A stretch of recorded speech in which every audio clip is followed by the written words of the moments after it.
When the prostrate Protestant, when the prostrate Protestant, when the prostrate Protestant goes marching in, oh then everyone will know Jesus' light when it washes over you. When the prostrate Protestant, when the prostrate Protestant, when the prostrate Protestant goes marching in, he will show Jesus, truth and the light, and it will wash over all of you. Hello brothers and sisters, and welcome to another episode of the Prostrate Protestant podcast.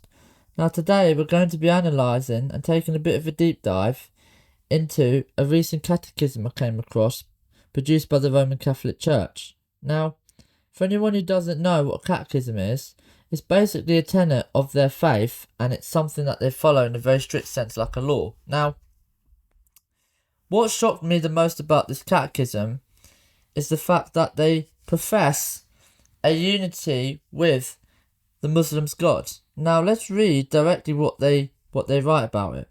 The Church's relationship with the Muslims. This is from Catechism 841. The plan of salvation also includes those who acknowledge the Creator in the first place, amongst whom are the Muslims. These profess to hold the faith of Abraham, and together with us they adore the one merciful God, mankind's judge on the last day. So we can see already, I'm going to highlight how they say with us. So clearly they are equating the God they worship without being so-called saved to the God they currently worship. And it's crazy, brothers and sisters. When I came across this, I thought I have to do a video on this. And I'll put it up on the screen so you all can see it for yourselves and you can go and read it. But now I'm going to show you, brothers and sisters, who Allah really is in the Quran. And does it match up with what they're claiming? So basically, if we go to Surah, verses 3 to 54, it describes Allah as a Khairul Makrin, which is translated from Arabic into English, is the greatest of all deceivers. Now, if we go further on to Surah 13, verse 42, it talks about how Allah plots people's death, basically. So we can clearly see that Allah is not the benevolent, merciful God as the true God that we worship in Christianity, which I worship. Now, if we go to the Bible and contrast this characterization of Allah to the true God of the Bible, in 1 John 4 verse 8, it just talks about how God is love, which is obviously a form of mercifulness. In 1 John 1:5, it continues on that same track. And in Numbers 23 verse 19, it describes how God does not lie, because God is not human. So therefore, who are they truly following? The Catholics. Because clearly in the Bible it talks about how God can never lie, and there is another verse in the Bible where it describes God can do everything but he cannot lie.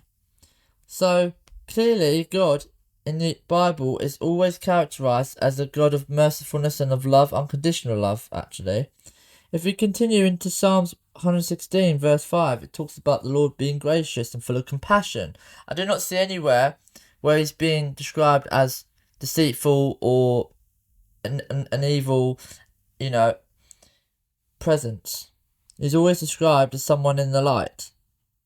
In 2 Samuel 22, for who is God besides the Lord, and who is the rock except our God, verse 32. Verse 33, it's God who arms me with strength and keeps my way secure. Would a deceiver keep your way secure, brothers and sisters? No, he wouldn't.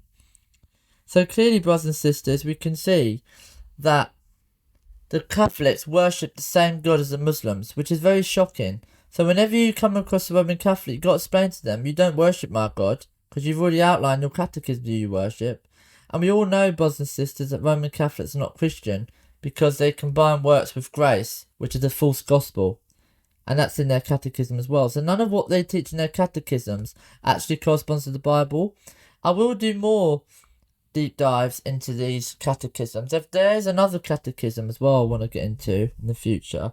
So I hope you found this interesting, brothers and sisters. A very little known catechism, And I hope that many of you will research more into it, because I'm just shocked by it. But I hope this video reaches many, in Jesus' name, and people wake up from the Catholic Church.